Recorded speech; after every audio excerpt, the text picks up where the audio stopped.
Décarboner les transports, c'est principalement décarboner les déplacements longs de la vie quotidienne. Et nous avons en France un excellent exemple.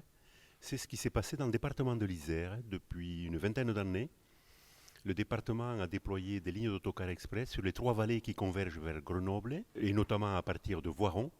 On a donc entre Voiron, qui est à 25 km de Grenoble, et Grenoble, deux lignes d'autocar express et une ligne de TER qui marche très bien.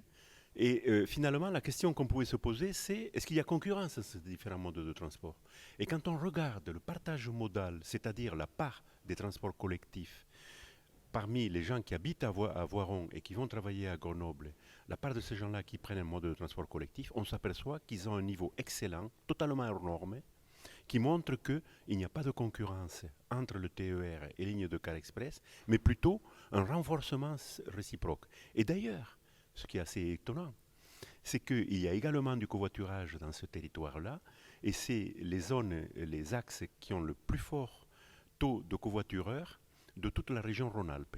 Dans la communauté d'agglomération de Voiron, il y a de nombreux parcs relais, et notamment pour la ligne d'autocar express, des parcs relais qui sont situés à des endroits où on peut faire beaucoup de places de stationnement, ce qui n'est pas le cas en général à côté d'une gare ferroviaire.